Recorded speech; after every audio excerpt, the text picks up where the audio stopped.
Se diría también Hag Sameach, o Pesach Sameach, que es feliz día de Pascua. Bueno, es una semana, ¿verdad? Pero eso es lo que estamos celebrando aquí en esta congregación toda esta semana. Y de lo que les voy a hablar precisamente es de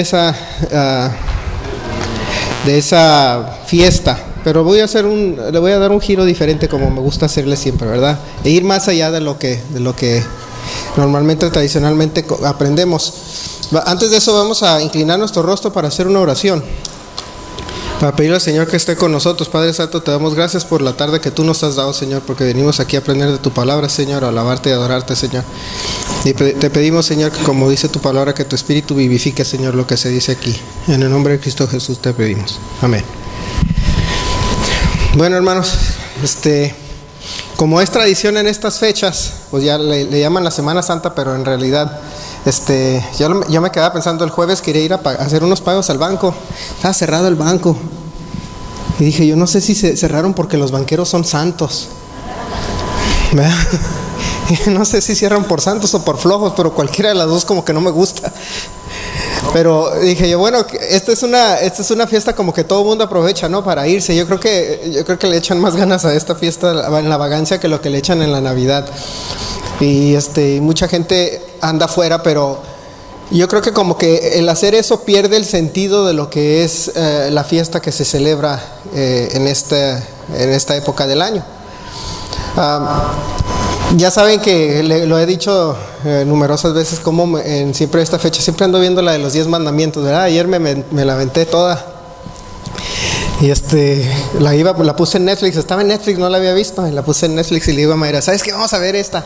De chico era lo único que pasaban el domingo en la noche cuando era de Pascua. Yo me acuerdo cuando, ahorita ya no la pasan porque no se vayan a ofender unos por ahí. Ya no pasan películas bíblicas porque todo el mundo ya se ofende.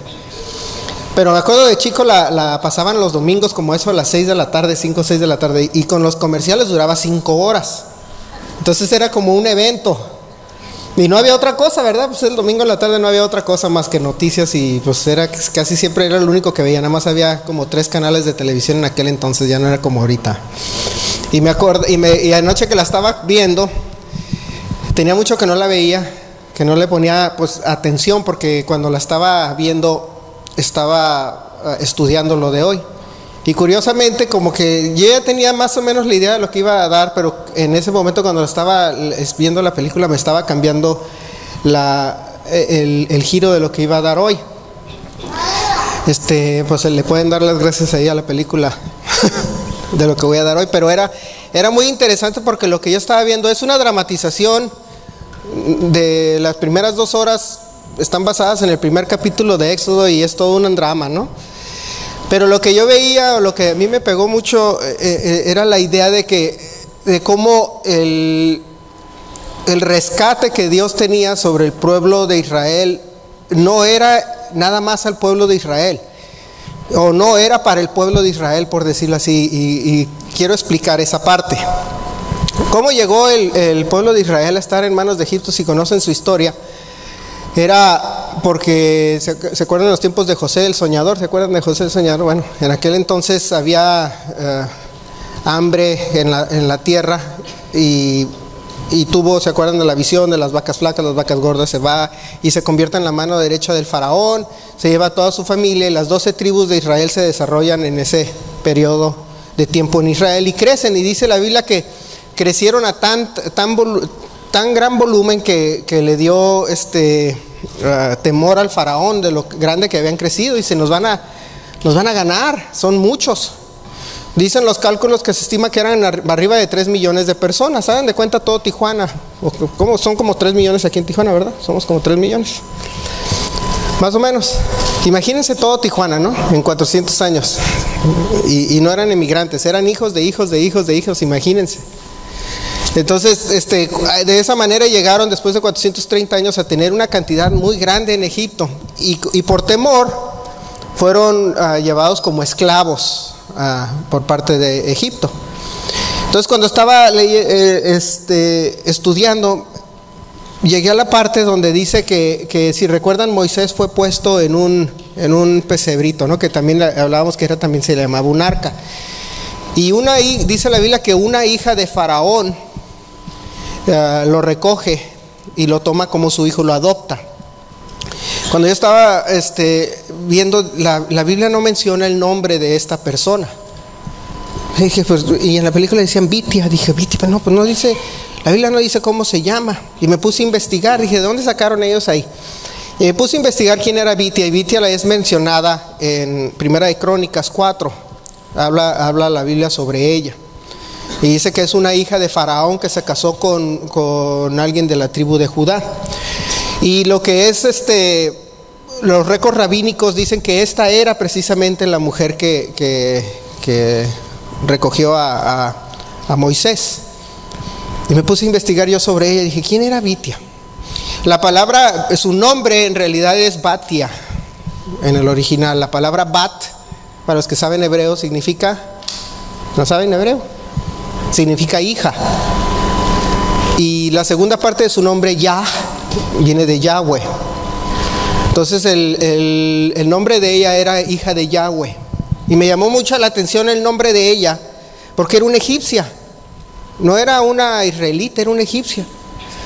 Y dice la leyenda o la tradición, porque no viene en la Biblia esta parte, pero dicen en el Midrash y en otras escrituras rabínicas, dicen que esta mujer que es mencionada en Primera de Crónicas era precisamente la hija de Faraón. Y hay una leyenda que encontré también, que los escoceses dicen que Escocia fue fundada por una mujer que era hija de Faraón y que se rehusó a matar a israelitas. Fíjense que hasta donde llegan las leyendas, ¿no? Lo que es la historia. Pero me llamó la atención como una mujer que no era descendiente de Israel, sin embargo es por su nombre, fíjense, escogida para ser también miembro de la familia de Israel. Y nosotros vemos entendemos que cuando Moisés salió de la tierra, se llevó a mucha gente que no era naturalmente de Israel. Inclusive conocemos la historia de Moisés como cuando huye, la primera vez que huye de Egipto, o que sale de Egipto, cuando es acusado o cuando descubran que él había matado a un egipcio, y huye de la tierra y se va a la tierra de Midia. ¿Sí recuerdan? Y ahí conoce a quién, a su esposa. Conoce a su esposa y conoce a un hombre que se llamaba Jetro. Y cuando estaba estudiando, ¿qué creen? Me puse a ver sobre Jetro. Entonces me pongo a leer sobre Jetro y resulta que Jetro era una midianita o madianita, no sé cómo se pronunciaría, pero era de Midia, era una persona que cuando yo estaba leyendo sobre Midia dije, ¿quiénes son estas personas? Fíjense, recuerdan que Abraham tuvo un hijo, el primer hijo que tuvo era Ismael, ¿verdad? Y si leemos sobre Ismael, nos damos cuenta que Ismael no era el hijo de la promesa, sin embargo nunca fue descartado por Dios. Le hace un sinnúmero de promesas Dios a la descendencia de Ismael. La vemos hoy en día, le dice, vas a ser se van a desarrollar muchas naciones contigo, vas a tener descendencia. Y al igual como Isaac tuvo 12 hijos o 12 tribus de Ismael, también salieron 12 tribus. Eso es algo que muchos no conocen, ¿verdad? También hubo esas 12 tribus. Hoy los conocemos como árabes, o toda la región del Medio Oriente que eran árabes. Y le dice, bueno, van a ser muy peleoneros, pero los voy a prosperar y les voy a dar, dice, de la riqueza de la tierra. Y sabemos quién es el que da el petróleo, o quién es el que provee el petróleo a la mayoría del planeta, ¿no? Entonces vemos cómo se cumple ahí. Siendo no israelita, también recibió una bendición. El segundo hijo que tuvo Abraham era Isaac, y ese es el hijo de la promesa. Ese es por medio del cual todos somos miembros de la familia de Dios. Pero lo estaba leyendo y me daba cuenta que esa promesa es como un vehículo. Hagan de cuenta que está pasando un tren y el tren se llama Isaac, y cada uno de los vagones es el nombre de una de las 12 tribus, y la gente, los demás están afuera y les están diciendo, súbanse al tren. Así era precisamente lo que podemos decir, la analogía que podemos usar para decir de dónde vienen esta salvación a la descendencia de Isaac. Pero Abraham tuvo otra esposa después de Sara, y tuvo una más que se llamaba Ketura, y tuvo 6 hijos más, y de esos uno se llamaba Midia, y era los ascendientes, o de donde viene Jetro, el suegro de Moisés. Y si nosotros vamos a nuestras Biblias, vamos a abrir nuestra Biblia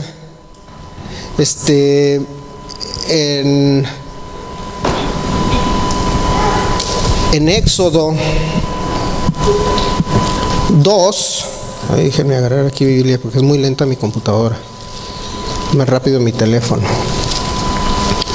Nosotros vamos a Éxodo 2, porque precisamente en esta fecha la costumbre o la tradición es leer precisamente el libro de Éxodo. Ahora ya ni mi teléfono quiere funcionar.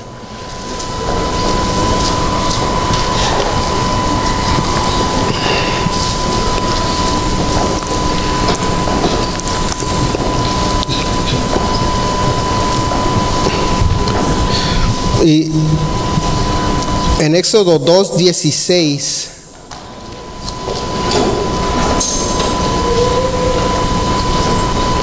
desde el 15. Aquí es después de que huye Moisés de la tierra de Israel, de Egipto, y sale a la tierra de Midia. Dice, Madián se llama en español, dice: oyendo Faraón acerca de este hecho, procuró matar a Moisés, pero Moisés huyó delante del Faraón y habitó en la tierra de Madián. Y estando sentado junto al pozo, 7 hijas que tenía el sacerdote de Madián vinieron a sacar agua para llenar las pilas y dar de beber a las ovejas de su padre. La parte interesante es donde dice sacerdote de Madián. Si nos vamos nosotros a Éxodo, al mismo libro de Éxodo, nos vamos a Éxodo 18. Después de que ya salió Moisés de su tierra, vamos a darle una lectura a esta parte. Dice Éxodo 18 desde el versículo 1, dice: oyó Jetro, el sacerdote de Madián, suegro de Moisés, todas las cosas que Dios había hecho con Moisés y con Israel su pueblo, y cómo Jehová había sacado a Israel de Egipto. Y tomó Jetro, suegro de Moisés, a Séfora, la mujer de Moisés, y después que él la envió, y a sus 2 hijos. El uno se llamaba Gersón, porque dijo: forastero he sido en la tierra ajena. Y el otro se llamaba Eliezer, porque dijo: el Dios de mi padre me ayudó y me libró de la espada de Faraón. Y Jetro, el suegro de Moisés, con los hijos y las mujeres de vino a Moisés en el desierto, donde estaba acampando junto al monte de Dios. Y dijo Moisés: yo, tu suegro Jetro, vengo a ti con tu mujer y sus hijos, 2 hijos con ella. Si leemos, quiere decir que estaba Jetro fuera, estaba en su tierra, pero viene a Moisés. Escucha de que Moisés ya salió de Egipto con el pueblo de Israel, y dice, va y lo visita, viene a visitar el suegro. Hagan de cuenta. Dice: y Moisés salió a recibir a su suegro, y se inclinó y lo besó, y se preguntaron el uno al otro cómo estaban, y vinieron a la tienda. Y Moisés contó a su suegro todas las cosas que Jehová había hecho a Faraón y a los egipcios por amor a Israel, por el trabajo que habían pasado en el camino, y cómo los había librado Jehová. Y se alegró Jetro de todo el bien que había hecho Jehová a Israel, y haberlo librado de manos de los egipcios. Y Jetro dijo: bendito sea Jehová, que os libró de la mano de los egipcios y de la mano del Faraón, y que libró al pueblo de la mano de los egipcios. Ahora conozco que Jehová es más grande que todos los dioses, porque en lo que se ensorbecieron prevaleció contra ellos. Y tomó Jetro, suegro de Moisés, holocaustos y sacrificios para Dios, y vino Aarón y todos los ancianos de Israel para comer con el suegro de Moisés delante de Dios. Es conocido Jetro como haber sido un sacerdote de Dios. A pesar de que no vivían con el pueblo de Israel, no vivía con las 12 tribus, él vivía en Madián, él vivía fuera. Sin embargo, él era, siendo descendiente de Abraham, también alguien que conocía sobre Dios y conocía sobre sacrificios y holocaustos. Era interesante cómo el ser escogido por Dios no era necesariamente nada más una parte de un pueblo formado por 12 tribus. Vemos que a pesar de que esas 12 tribus sí son escogidas, son el vehículo, y siendo un poquito más teológicos, es el vehículo, pero para que nazca el Salvador. Sin embargo, las otras naciones también conocían de Dios. Y si nos vamos al final del capítulo 18, si recuerdan la historia, la voy a resumir, esa parte donde Moisés estaba dando consejos y hablando con el pueblo, y le dice el suegro: ¿sabes qué? Te voy a dar un consejo para que Dios te bendiga. O sea, él hablaba de parte de Dios. Jetro le habló a Moisés con parte de Dios, con autoridad divina. Le dijo: hazme caso para que Dios te bendiga. Y le dice: no lo hagas todo tú, busca personas que sean jueces y que determinen los casos menores del pueblo, y tú encárgate de lo importante, para que no te vayas a cansar. Y le dio un consejo como suegro, como sacerdote y como un enviado de Dios. Y al final nos vamos al versículo 24, dice: y oyó Moisés la voz de su suegro e hizo todo lo que dijo. Escogió Moisés a varones de virtud de entre todo Israel, y lo puso por jefes sobre el pueblo, sobre 1000, sobre 100, sobre 50 y sobre 10. Y juzgaban al pueblo en todo tiempo. El asunto difícil lo traían a Moisés, y ellos juzgaban todo asunto pequeño. Y despidió Moisés a su suegro, y se fue a su tierra.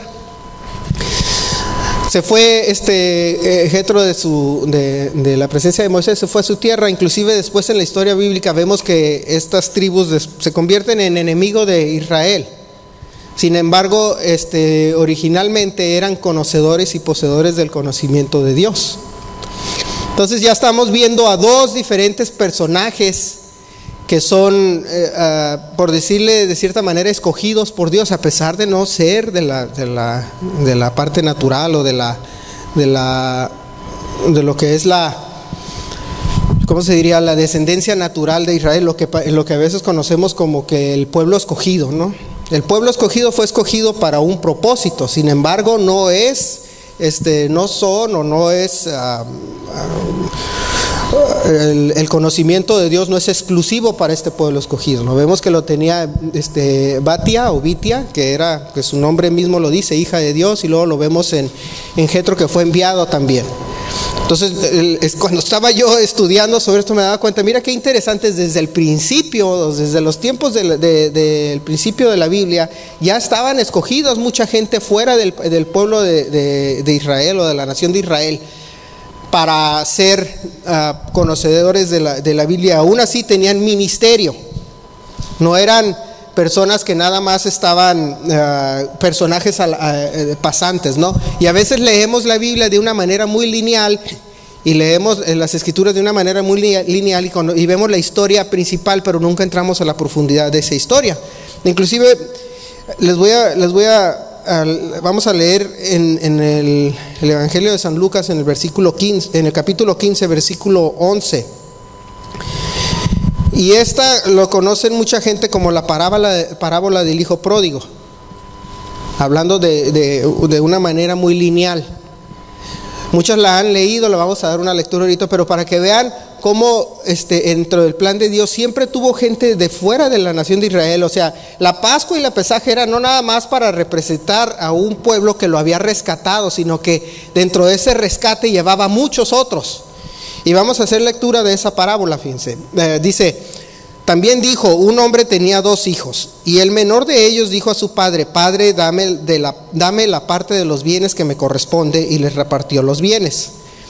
No muchos días después, juntándolo todo, el hijo menor se fue lejos a una provincia apartada, y ahí desperdició sus bienes viviendo perdidamente. Y cuando todo lo hubo malgastado, vino una gran hambre en aquella provincia y comenzó a faltarle. Y fue y se arrimó a uno de los ciudadanos de aquella tierra, el cual le envió a su hacienda para que apacentase cerdos. Y deseaba llenar su vientre de las algarrobas que comían los cerdos, pero nadie le daba. Y volviendo en sí dijo: ¿cuántos jornaleros en casa de mi padre tienen abundancia de pan, y yo aquí perezco de hambre? Me levantaré e iré a mi padre y le diré: Padre, he pecado contra el cielo y contra ti.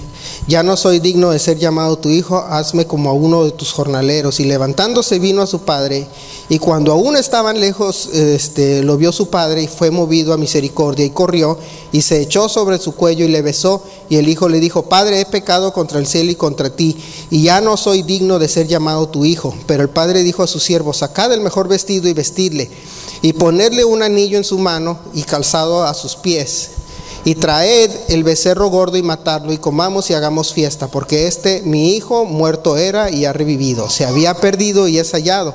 Y comenzaron a regocijarse. Y su hijo mayor estaba en el campo, y cuando vino y llegó cerca de la casa, oyó la música y las danzas, y llamando a uno de los criados le preguntó qué era aquello, y le dijo: tu hermano ha venido, y tu padre ha hecho matar al becerro gordo por haberle recibido bueno y sano. Entonces se enojó y no quería entrar. Salió por tanto su padre y le rogaba que entrase, mas él respondiendo dijo al padre: he aquí tantos años te sirvo y no habiéndote desobedecido jamás, y nunca me has dado ni un cabrito para gozarme con mis amigos. Pero cuando vino tu hijo que ha consumido tus bienes con rameras, has hecho matar para él el becerro gordo. Entonces le dijo: hijo, tú siempre estás conmigo, todas mis cosas son tuyas, mas era necesario hacer fiesta y regocijarnos, porque tu hermano ha muerto y ha revivido, se había perdido y es hallado. Y a veces, voy a poner un video, si lo puedes. Y a veces nosotros leemos esa historia y de chico yo lo oía o escuchaba ya los comentarios de la gente que cuando de repente, ahorita es...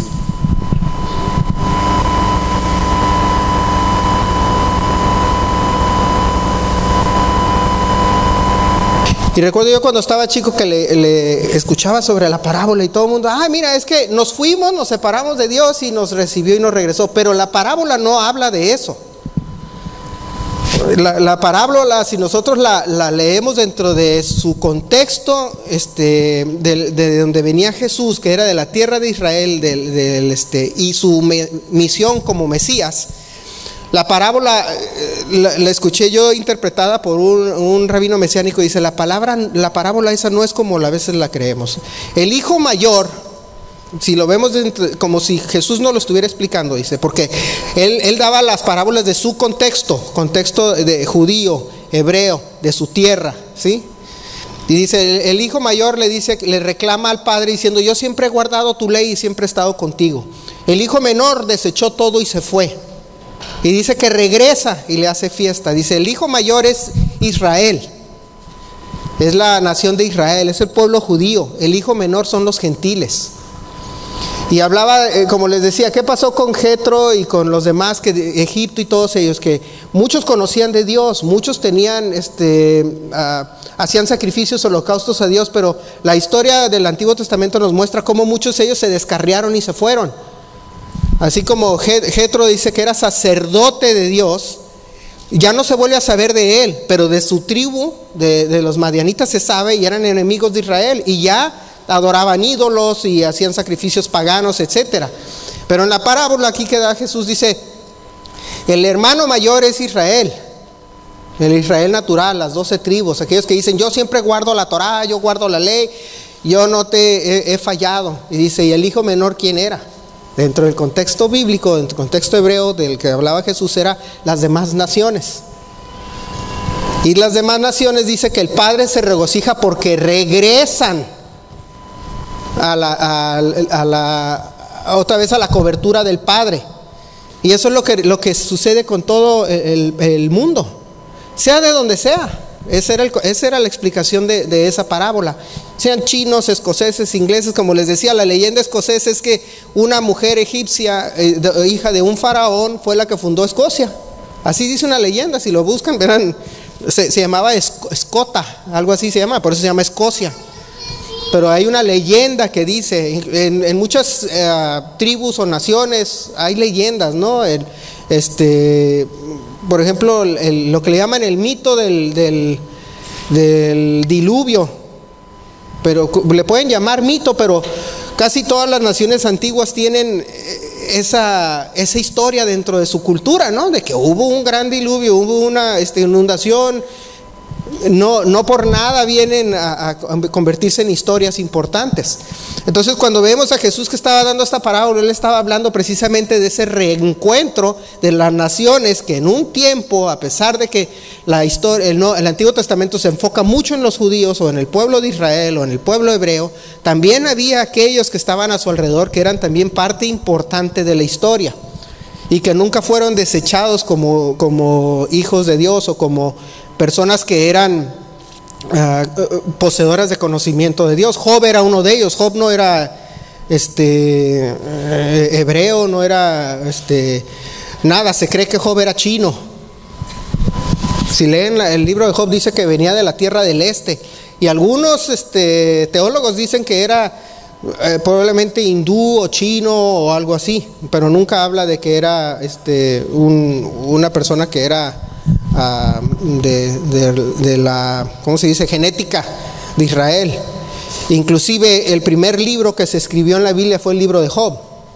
Es el primero que se escribió, el más antiguo que hay. Y de ahí sacamos el término, donde dice mi Redentor vive, de Job 19, dice mi Redentor vive. Fíjense, nosotros escuchamos esa expresión y pensamos que hablaban de Jesús, del Nuevo Testamento, y no, es una expresión de Job, donde habla, dice mi Redentor vive. Bueno, si tu Redentor es Dios, pues no tienes por qué hacer ese tipo de expresión, ¿no?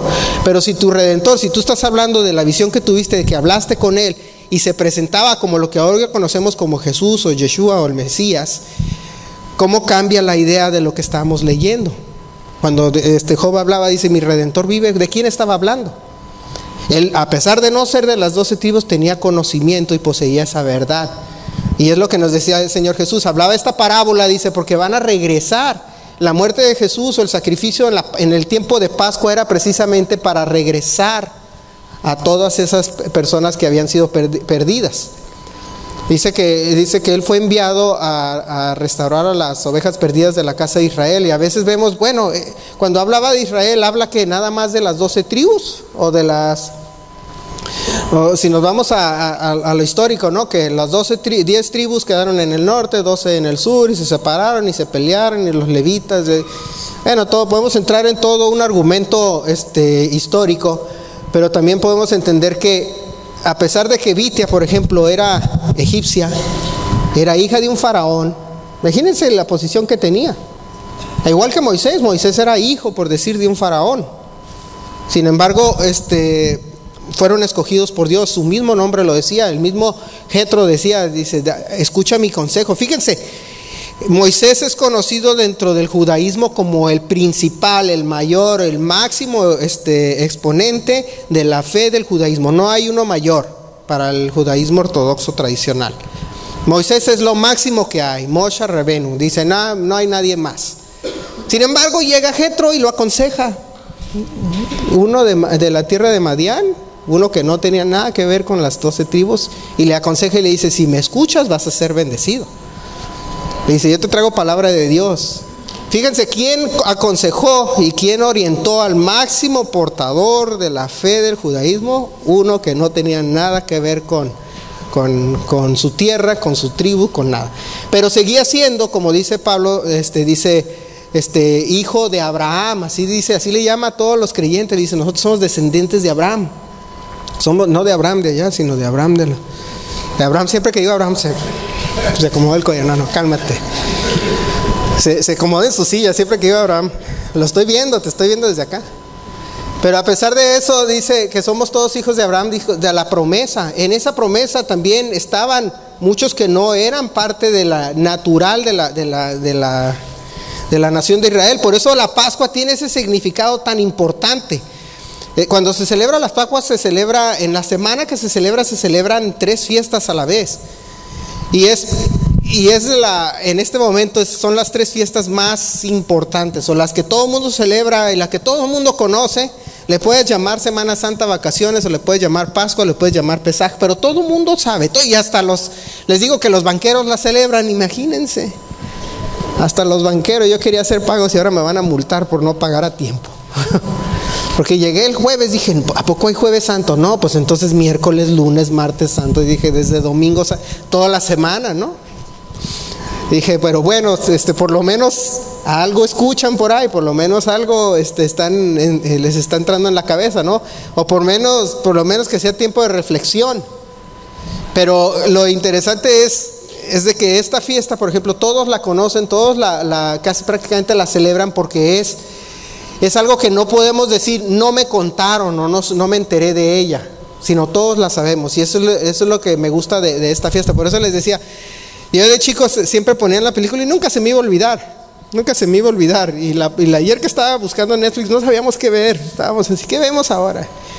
Y nos habíamos aventado, madre y yo, 2 películas así medio zafadonas, ¿no? Así muy de ciencia ficción y que al final no pasó nada y que pasó, pero no pasó. Y dices, bueno, ya las ideas locas de las películas de hoy, ¿no? Que de repente empieza y dices, algo va a pasar y al final no pasó nada porque no pasó. Y hay 2 horas perdidas en nada, ¿no? Y dice, ¿qué vemos? Y dije, bueno, yo no quiero ver comedias románticas, la verdad ya estoy medio cansado de ver comedias románticas. Y me dice, no quiero balaceras. Y ahí ando en el Netflix viendo así, porque dije, es Shabbat, no quiero hacer nada. Y fui, compré burritos y todo, no quería yo, y luego no, ¿cómo podemos comer levadura? Le dije, así es que ni tortas ni nada. Entonces ahí estábamos echados en la cama viendo la tele, ¿no? Ya se imagina. Y cuando lo voy viendo dije, mira, de lo que voy a predicar, bueno, me puse a verlo. Pero cuando yo tenía la idea de la predicación, yo dije, empezó a cambiarme el giro, empezó a cambiarme la idea, dije, mira qué interesante cómo empiezan a llegarse muchos que son ajenos a lo que es las 12 tribus y al final terminan salvándose no solamente 12 tribus, sino terminan salvándose todo el resto del mundo. Inclusive en Egipto era como lo es Estados Unidos hoy, por decir, ¿no? Que era, o lo que fue Inglaterra, que era un imperio.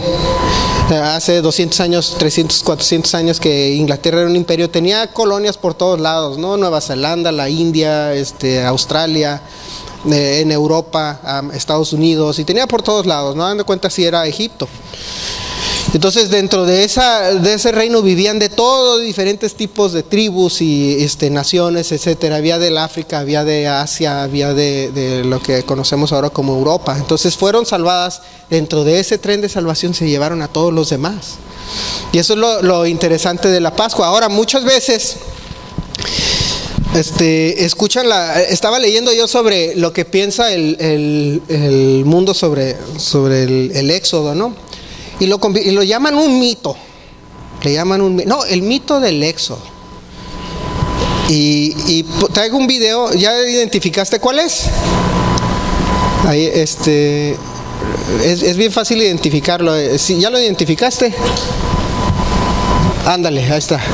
Regrésale, ahorita lo vamos a poner. Regresa. Les voy a pedir que apaguen la luz. Es nada más así un resumen rápido, pero para que vean cómo que la misma historia también nos da evidencia de que sucedió este mito supuesto al que dicen que no pasó, porque suena muy maravilloso, ¿no? Que abrió el mar rojo y pasaron, y cómo pasaron, y que lo abrió. Bueno, muchos no creen y van a decir que es mentira, así como dicen que Jesús no existió, pero fíjense lo que... nada más es como un tráiler de un documental, pero vienen imágenes que quiero que vean de eso. Si lo puedes poner. Descubrimientos arqueológicos, bíblicos. Parte 1. El Mar Rojo.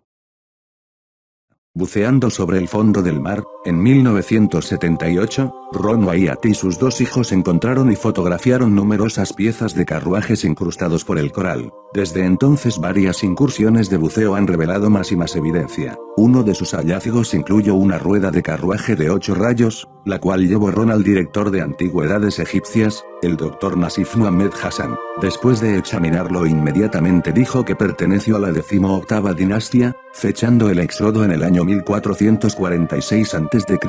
Cuando se le preguntó cómo lo sabía, el Dr. Hassan explicó que la rueda de 8 rayos fue utilizada únicamente durante este periodo, la Eloca, de Ramsés II y Tutmosis, Moisés, cajas de carruajes, esqueletos humanos, esqueletos de caballos, ruedas con 4, 6 y 8 rayos. Todo permanecen como un testimonio silencioso al milagro de la división del Mar Rojo. Durante meses, Michael Rolle y un equipo internacional de científicos y exploradores documentados, realizaron hallazgos arqueológicos que consideran uno de los más importantes en la historia de la humanidad. Se realizaron búsquedas en el viejo Yam Sop, o moderno Golfo de Aqaba, también conocido como Mar Rojo, utilizando cámaras robóticas submarinas que muestran un gran campo de batalla, donde los restos del ejército de Faraón están incrustados en el fondo del mar. Según el arqueólogo, el ejército persiguió al pueblo de Dios, Se estima que unos 20.000 carros fueron destruidos ese día, según algunas formaciones de coral que se han encontrado hasta el día de hoy. Con la ayuda de la tecnología, se han hallado las huellas de las ruedas con 4 puntos de apoyo, que son similares a los diseños que se encuentran en las tumbas egipcias de la misma época. Además, a lo largo de la historia se encontraron 4 ruedas, de 6 u 8 rayos que se utilizaron, según pertenecieron a la 18a dinastía, es decir, 1446 a.C., cuando se cree que el éxodo se produjo.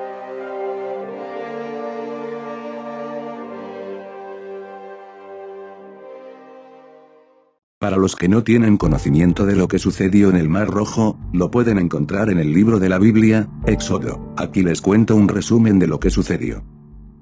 Los israelitas cruzaron un mar y fueron librados del malvado faraón de Egipto, quien les tuvo cautivos por años, y a pesar que Dios les envió muchas plagas al pueblo de Egipto por la dureza de su rey, al final el faraón tuvo que ceder incondicionalmente, y tuvo que libertar al pueblo de Israel para que partieran a su tierra. Cuando los israelitas se dirigían hacia el Mar Rojo, tuvieron que pasar por unas montañas que solamente tenían un pasadizo hacia el Mar Rojo, ya que Dios les dirigió que siguieran ese camino. Si el pueblo de Israel hubiese tomado un camino errado, ellos no hubieran podido llegar hasta la playa y cruzar, porque solo hay una forma de llegar hasta el Mar Rojo y lo puedes ver por medio de esta foto que fue tomada desde satélite. Allí verás cómo hay un pequeño camino, marcado en blanco, que sale de las montañas hasta la playa del cruce. Los egipcios, cuando vieron que ya no tenían a sus esclavos, decidieron que tenían que ir por ellos, y entonces fue cuando el faraón preparó a su ejército y partió en busca del pueblo de Israel, para volverlos esclavos nuevamente.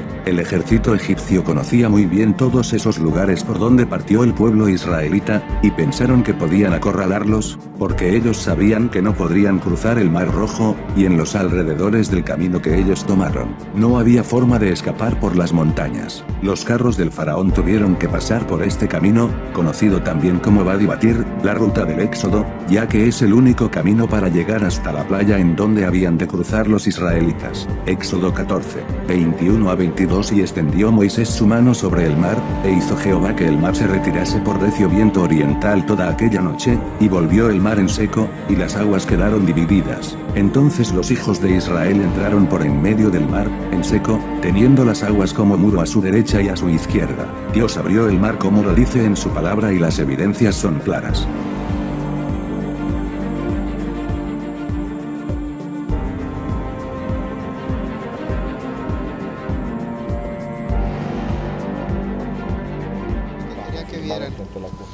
Sobre muchos desconocen que hay expediciones que ya hicieron, ya puedes prender la luz, sobre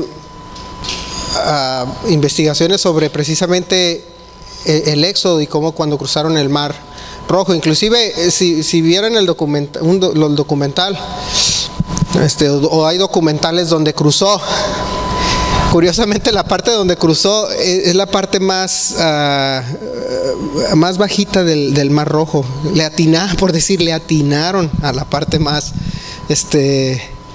menos honda o menos profunda del Mar Rojo, y ahí es donde se encuentran precisamente todos estos artefactos de lo que era la persecución de cuando los egipcios quisieron destruir al pueblo de Israel después de que huyeron de Egipto. Y lo vemos nosotros que no es el mito que muchos dicen, las historias o los cuentos, así como les decía, eso lo que le llaman el mito también del diluvio. Pues no existen en leyendas de otras civilizaciones nada más porque sí, ¿no? Es muy difícil que se pase una mentira. Lo que se cuenta o se guarda como leyenda siempre tiene pedazos de verdad. Y entonces es lo interesante de esta fecha cuando nosotros estudiamos la Pascua. No es el sacrificio de Jesús, ¿era para qué? No era para nada más salvar una nación o para salvar y rescatar a un pueblo nada más. Igual como cuando Moisés salió, no era nada más rescatar a una nación, era que por medio del rescate de esa nación el resto del mundo saliera de la esclavitud. Porque eso era lo que pasaba, eso era lo que tenía Egipto, tenía esclavos de todas las diferentes naciones. ¿Y a quién le gusta vivir en esclavitud? A nadie, ¿verdad? A nadie. A veces hasta en el trabajo decimos, esto es como estar de esclavo. En el trabajo de Tony, que nos encontramos allá de compras, Y le digo, ¿descansaste? Y me dice, sí, dicen los de la maquila, dicen, nos tratan como casi como esclavos, ¿cómo decíamos? Sí, dice, nada más nos dieron un día porque decir para que digas que descansaste, ¿no? Para que no te sientas mal. Pero a veces hasta en el empleo así nos sentimos, y por eso hay mucha inconformidad. A ninguna persona le gusta ser esclavo. Entonces cuando Moisés rescató a la nación de Israel, no rescató nada más a una nación, era lo que les decía yo desde el principio, no era para rescatar a una nación, esa nación era el vehículo para rescatar a todo el planeta. Y cuando Jesús murió, hace el mismo trabajo, por decir algo comparativo, en la Pascua, que era para rescatar ahora, ya no de manera física, de una esclavitud física o de una esclavitud humana, sino ahora de una esclavitud espiritual, donde ya no eres, como dicen ya ahora, aquí en la tierra te juzgan por tus hechos, pero Dios te juzga por tu ser, no nada más por tus hechos, sino por tu ser, por cómo piensas, actúas, sientes, etcétera. Por eso el Señor Jesús decía, cuando comparaba la ley, le decía, no nada más es no matar, sino también cuando lo odiaste ya lo mataste, etcétera, ¿no? Es el corazón detrás de la actitud o de los hechos. Jesús vino a completar esa parte. Moisés empezó la primera parte. La primera parte del rescate fue el físico. Jesús vino a hacer el espiritual. Cuando nosotros vemos, estaba leyendo también sobre los alimentos, que el viernes los vamos a tomar, ¿no? Estaba leyendo yo por qué se dice que se comía pan sin levadura. Y nosotros sabemos que la levadura representaba el pecado, ¿verdad? Y es lo que Jesús vino a eliminar. Pero fíjense que también la razón por la cual se comía pan sin levadura era porque la levadura dura tiempo en levantar el pan, en inflar el pan. Entonces era por la prisa, decía, vámonos ya, no hay tiempo. Inclusive lo vemos en el Señor Jesús lo dice en Mateo 24 y en Lucas 21, dice, cuando veas que estas cosas están por suceder, dice, no regreses a tu casa por tus cosas, dice, deja todo lo que está ahí y corre, huye al cerro. Dice, y hay de las pobres que estén embarazadas. Pobres de que estén embarazadas. Y las que menos que no quieren salir. Peor, dice, no regresen. Y eso es por ese paralelismo, fíjense, que tenía la levadura con Moisés, era porque no tenía tiempo para que el pan se inflara o para que la levadura hiciera su efecto. Decía, no, y le dice ahí, dice, cómelo y rápido, dice, ceñid vuestros lomos y córrele. Eso es lo que le está diciendo el Señor Jesús. Ándale, córrele. Dios le está diciendo a Moisés, dice, rápido, lo vas a comer rápido, no vas a dejar nada, te lo comes y con prisa te vas. Por eso se comía pan sin levadura, de ahí salió. No era nada más por la representación del pecado, sino también por la prisa. Y me acordaba yo de cuando decía el Señor Jesús, dice, cuando vengan estas cosas, no regreses ni a tu casa, de la misma manera corre. Y estamos viendo, fíjense, lo que era la simbología entre Jesús, o el paralelismo que tenía Jesús con Moisés. Por eso Jesús era, dice Moisés mismo que iba a venir alguien mayor que él, como él, pero mayor, aún más que yo. Lamentablemente, como dice en la parábola de Lucas 15, dice, ese hermano mayor no quiso. Lo vemos que dice, nunca desobedeció. Dice, pero vemos en el versículo 28, dice, se enojó y no quería entrar a la casa, a la fiesta. Que es lo que el pueblo judío no quiere entrar a la fiesta. Muchos no quieren entrar a la fiesta. No, yo no quiero entrar a la fiesta. Oye, los gentiles ya son parte del pueblo. No, yo no quiero entrar a la fiesta. Así dicen hoy en día. Y lo vemos en esa parábola. Entonces, cuando nosotros vemos la Pascua, estamos viendo que sucedió no para rescatar nada más al pueblo judío, sucedió para rescatarnos a todos. A todos, sea de donde sea, de la nación que seas, ya sea chinos, coreanos, como le gustan a mi hija, o como africanos, o lo que digo, que está ahorita bien entusiasmada con los coreanos, y pueden ser chinos, coreanos, filipinos, árabes, mexicanos, lo que tú quieras, ¿verdad? Hasta argentinos, pero ni modo. Como que no los quiere nadie. Digo yo, pues sí, son re buena onda. Yo tengo amigos argentinos, nadie los quiere. Pero hasta los argentinos ¿verdad? Porque eso fue el propósito de Dios desde un principio, rescatar a toda la humanidad. Y me gustaba cuando estaba viendo la historia, me quedaba, mira qué interesante, no es nada más de un pueblo. Yo estaba visualizando más allá de lo que estaba viendo en la película. Y mira, y el fulano, y el otro, y el egipcio que llegó aquí, y llegó el etíope que era negro, que eran esclavos y también se fueron. Y luego llegaba la mamá que era egipcia, y dije yo, mira qué suave cómo se empezaban a juntar. Y me acordaba yo de la parábola de Lucas 15, y dije, mira, también se parece a la parábola.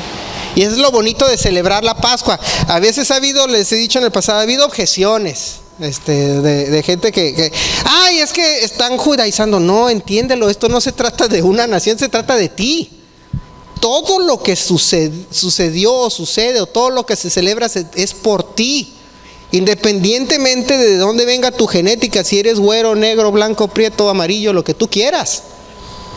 Eso fue creado por ti. Y celebrar la Pascua, estamos celebrándola para nosotros y no debemos de sentirnos ajenos a ella, ni tampoco de decir que vamos a irnos de vacaciones. Por eso yo creo que se van muchos de viaje, ¿no? Aparte de que no creen, dicen, la Pascua que sucedió allá en Israel, allá con los judíos, allá cuando Jesús murió, y allá hicieron la Santa Cena, la comunión. No era ni comunión, no era Santa Cena, era un ceder. Y eso lo hemos visto en otros tiempos, pero lo importante es que el Señor nos enseñó cómo nos iba a rescatar por medio de los tiempos de Moisés, y luego lo hizo en Jesús. Y eso celebramos en la Pascua, eso celebramos en Pesaj, el rescate que hizo a todas las naciones. Un vehículo, pero todas las naciones estaban incluidas en ese vehículo. Entonces con eso quiero terminar, hermanos. Quiero que veamos o que vean eso dentro de la celebración, como todos somos parte de una misma familia, como todos somos portadores de la verdad, de la única verdad, y no importa de dónde vengas, de dónde seas, no sentirte más ni sentirte menos, todos somos iguales ante Dios. Le hizo promesas diferentes a cada quien, sí, por diferentes circunstancias. Hizo promesas a las mujeres y les hizo promesas a los hombres. Y no porque se la haya hecho un hombre, la mujer se va a ofender. Ay, no, pero yo quería la que le hiciste a él. ¿Verdad? Luego empiezan los problemas ahí de identidad.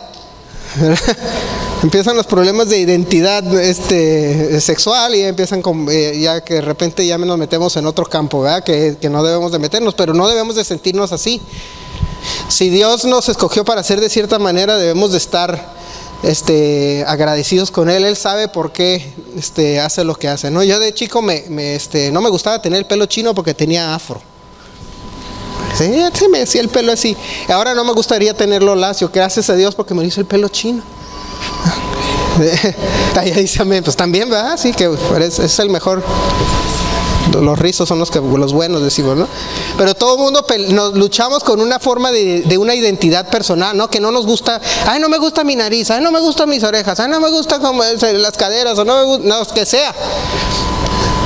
Eventualmente, cuando nosotros entramos en conocimiento de que Dios nos hizo así y con un valor, ya nada de esto te preocupa. Si eres de acá, si eres de este color, de esta forma, porque Dios tiene siempre en todos un plan. Así como lo tuvo en Jetro, dice, yo también soy descendiente de Abraham, casi le decía, sí, por medio de otra, de su tercera mujer. Y también Bitia, que era egipcia. Y también en la parábola que decía que el hermano menor que representa a los gentiles, todos somos importantes para Dios. Y la fiesta de la Pascua es precisamente para que todos le demos gracias a Dios que nos libró y nos rescató de esa esclavitud. A todos. Amén. Entonces con eso termino. Le voy a pasar el tiempo a nuestra hermana Susi para que nos dirija en oración. Y que Dios les bendiga.